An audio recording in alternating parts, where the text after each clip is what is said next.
সুপ্রিয় শিক্ষার্থীবৃন্দ, আশা করি তোমরা সকলে যে যেখানে আছো সুস্থ আছো, ভালো আছো। আজকের নলদা মাধ্যমিক বিদ্যালয় ভিত্তিক অনলাইন ক্লাসে তোমাদের সকলকে স্বাগতম। আমি সুকান্ত মিস্ত্রি, সহকারী শিক্ষক, নলদা মাধ্যমিক বিদ্যালয়, ফকিরহাট, বাগেরহাট। আজকে আমরা নবম শ্রেণী পদার্থ বিজ্ঞান বইয়ের 10ম ও 12তম অধ্যায় থেকে কিছু অংশবিশেষ সম্পর্কে আলোচনা করবো এবং শিখবো। আশা করি তোমরা এটা পরবর্তীতে ব্যাখ্যা করতে পারবে, লিখতে পারবে। তো প্রথমত আমরা একটা ভিডিও দেখব। তো শিক্ষার্থীবৃন্দ, ভিডিওটা খেয়াল করবে।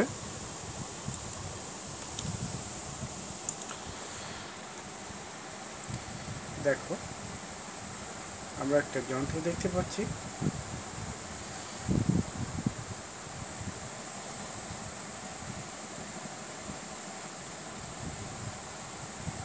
তো এই যন্ত্রটা কি আমরা চিনি? প্রিয় শিক্ষার্থীবৃন্দ, যন্ত্রটা কি তোমরা বলতে পারবে? অবশ্যই বলতে পারবে।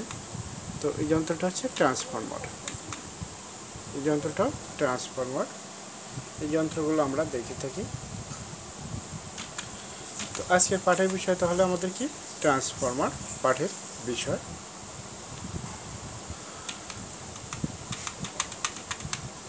তো ট্রান্সফরমার কাকে বলে আগে আমরা এই বিষয়টা দেখি।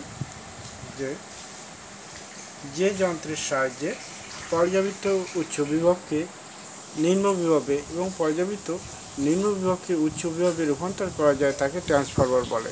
অর্থাৎ উচ্চ বিভবকে নিম্ন বিভবে আর নিম্ন বিভবকে উচ্চ বিভবে রূপান্তর করা যায়, এই অবস্থাটাকে বলা হয় ট্রান্সফরমার। তো আমরা ট্রান্সফরটা অবশ্যই শিখলাম পর থেকে। আশা করি ট্রান্সফরটা এটা আমরা সবাই পারবো।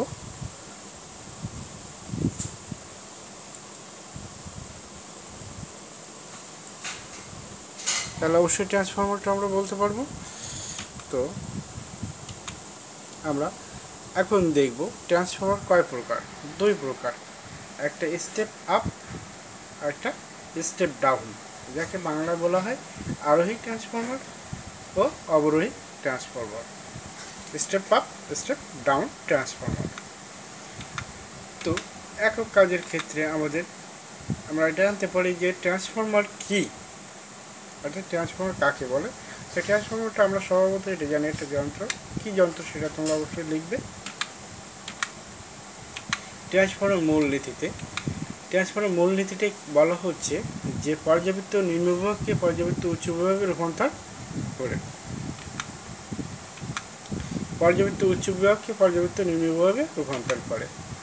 তো এটার তাহলে কি হলো বিষয়টা, যে মুখ্য কুণ্ডলী ও গৌণ কুণ্ডলীর ক্ষমতা সবসময় সমান থাকে। কার কার ক্ষমতা সমান থাকবে? মুখ্য কুণ্ডলী এবং গৌণ কুণ্ডলীর ক্ষমতা সর্বদাই সমান থাকবে। তো আমরা পরবর্তী অংশের ক্ষেত্রে দেখব যে আমাদের মূলনীতিতে বলা হচ্ছে কি, মুখ্য কুণ্ডলী ও গৌণ কুণ্ডলীর ক্ষমতা সব সময় সমান থাকে।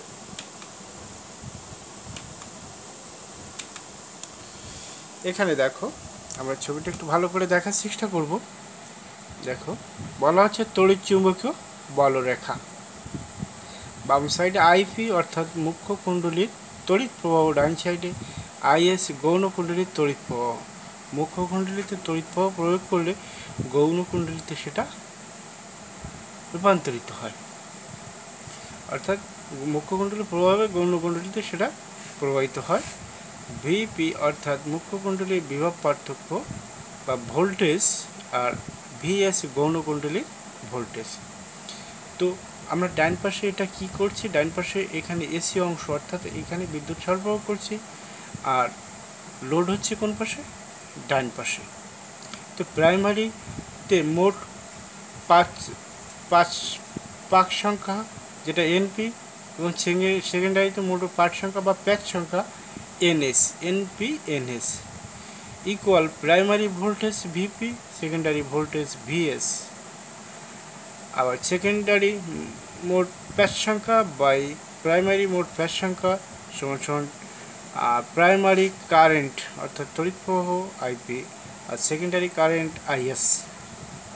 তাহলে আমাদের মধ্যে মূল সমীকরণটা কীরকম দাঁড়ায়, যে EP by ES equal, EP মানে কি, এখানে ইপি বলতে ওই সে ভোল্টেজটাকে বোঝানো হচ্ছে, অর্থাৎ আমরা ভিপি দ্বারা যেটা প্রকাশ করলাম সেটি এখানে ইপি, আর ভিএসটা এখানে ES equal IS by IP. আবার EP by ES equal NP by NS. তো এখানে দেখা যাচ্ছে যে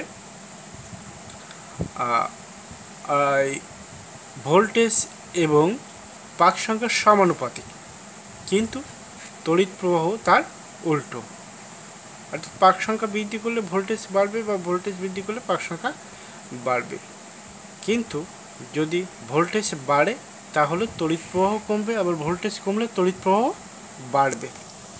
তো সেটি আমরা এই নিচের 3টি সমীকরণের সাহায্যে দেখানো হয়েছে।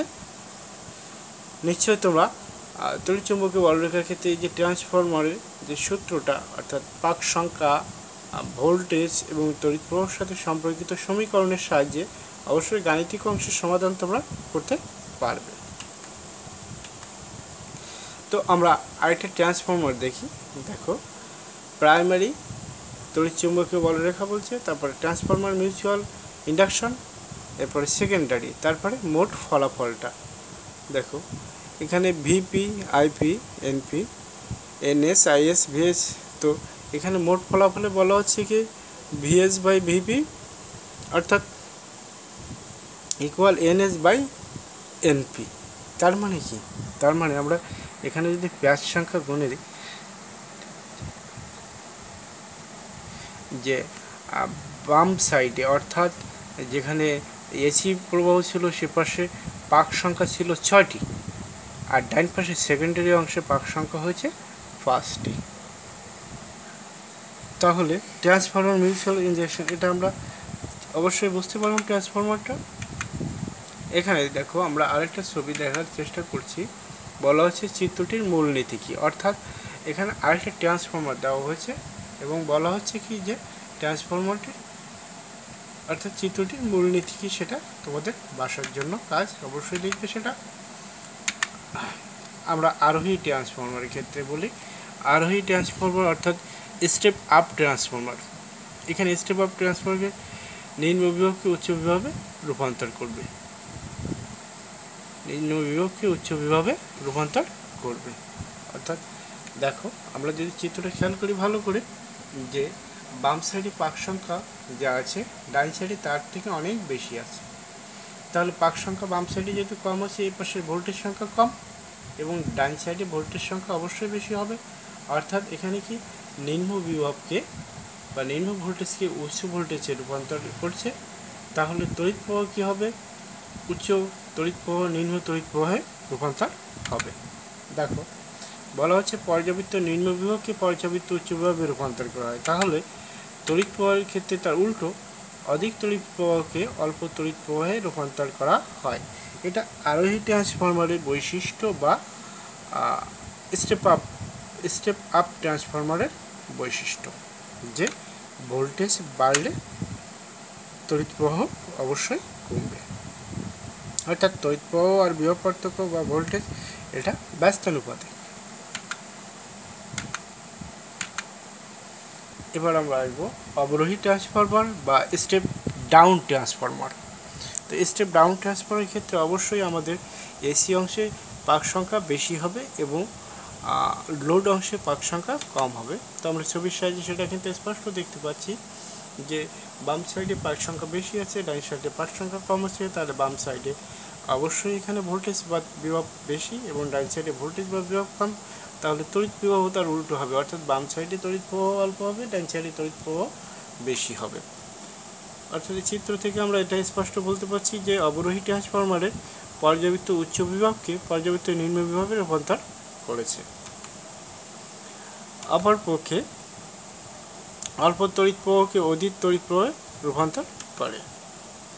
তো আমরা স্টেপ আপ, আমরা প্রথমত ট্রান্সফরমারের গঠন বা মূলনীতি সম্পর্কে দেখলাম।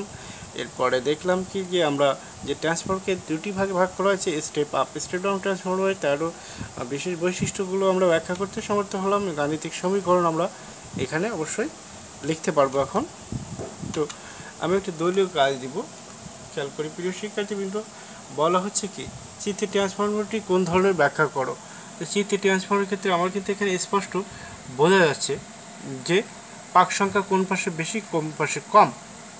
তো তোমাদের সুবিধার্থে আমি আরেকবার একটু বলি যে এই ট্রান্সফর্মারটার বাঁ সাইডে পাক সংখ্যা বেশি এবং ডান সাইডে পাক সংখ্যা কম, অর্থাৎ এসি অংশে পাক সংখ্যা বেশি আর লোড অংশে পাক সংখ্যা কম। তাহলে তোমরা অবশ্যই চিত্রের ট্রান্সফর্মারটি কোন ধরনের তা তোমরা ব্যাখ্যা করতে অবশ্যই পারবে, সেটা চিত্র সহকারে ব্যাখ্যা করবে। তো মূল্যায়নের ক্ষেত্রে বলবো ট্রান্সফর্মার কি, আরোহী ট্রান্সফর্মার কি, অবরোহী ট্রান্সফর্মার কি, এগুলো তোমরা অবশ্যই খাতায় লিখবে। বাড়ির কাজের ক্ষেত্রে দেখো আমরা একটা গাণিতিক সমস্যা দিচ্ছি, যেটা তোমাদের বাড়ি এই সমাধানটা করতে হবে। তো এখানে আছে ভিপি 210 ভোল্ট। চিত্র দেখে কিন্তু এখানে বোঝা যাচ্ছে যে বাম পাশে পাক সংখ্যা, এখানে পাক সংখ্যার কথা বলছে ডাইন পাশে যে 40টি, কিন্তু চিত্রের সাথে ওভাবে সমন্বয় করা নাই। তো যাই হোক আমাদের গাণিতিক অংশ যেটা আছে সেটা আমরা একটু দেখি। ভিপি আছে 210 ভোল্ট, অর্থাৎ এসি অংশে ভোল্টেজ আছে বা মুখ্য কুণ্ডলী ভোল্টেজ আছে 210 ভোল্ট, আর তার পাক সংখ্যা আছে 120, আর গৌণ কুণ্ডলীতে পাক সংখ্যা আছে 140। তো আমাকে বের করতে বলছে যে গৌণ কুণ্ডলীর তড়িৎ প্রবাহ বের করতে বলছে।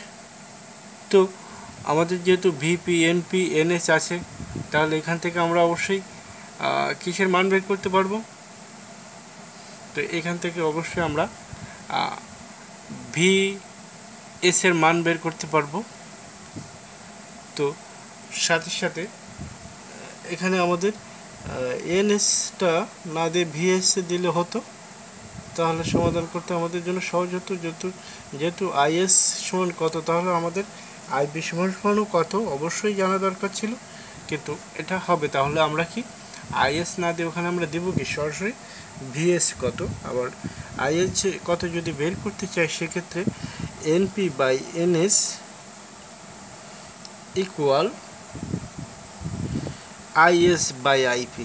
তাহলে আইএস সমান এনপি বাই এনএস গুণ আইপি হবে। যেহেতু আইপি এর মান নাই, সুতরাং আমরা এখানে আইপিটাকে রেখে দিতে পারি। তাহলে আইএস সমান সমীকরণ কী হবে, আইএস সমান এনপি বাই এনএস গুণ আইপি। তো যেহেতু আইপি এর মান নাই, সুতরাং এটা আমরা সমাধান করতে পারছি না। তো আমাদের এখানে আইএস এর পরিবর্তে যদি ভিএস থাকতো, তাহলে সমীকরণের সমাধানটা আমরা সহজে পেতাম। সেক্ষেত্রে হতো কি VP by VS equal NP by NS. তাহলে ভিএস সমান কী হবে, ভিএস সমান ভিপি সমান VP into NS by NP equal VS. তো অবশ্যই সমস্যার সমাধান আমরা বাড়িতে করতে পারবো। তো প্রিয় শিক্ষার্থীবৃন্দ, আমরা বলবো যে করোনা মহামারীকালীন সময় আমরা যথাসম্ভব সচেতনতা বৃদ্ধি করব, টিকাদানে আগ্রহী করে গড়ে তুলব, আর বাড়ির আঙিনা আশেপাশে পরিষ্কার পরিচ্ছন্ন রাখবো, বেশি বেশি স্যানিটাইজার ব্যবহার করব, এবং অবশ্যই বাইরে বেরোলে মাস্ক পরিধান করব। তাহলে আমরা একসাথে কী সচেতনতা বৃদ্ধি করলে কি হচ্ছে যে আমরা করোনার হাত থেকে নিজেদের রক্ষা করতে পারছি, আবার এডিস মশার আক্রমণ থেকে নিজেদের রক্ষা করতে পারছি, যে দুটি রোগ আমাদের বর্তমানে ভয়াবহ আকারে ধারণ করছে। তো প্রিয় শিক্ষার্থীবৃন্দ, তোমাদের সকলকে আজকে ক্লাসে অংশগ্রহণ করার জন্য অবশ্যই ধন্যবাদ জানাচ্ছি। সকলের সুস্থতা এবং মঙ্গল কামনা করে আজকের মতো এখানে বিদায় নিচ্ছি। সকলকে আবারও ধন্যবাদ।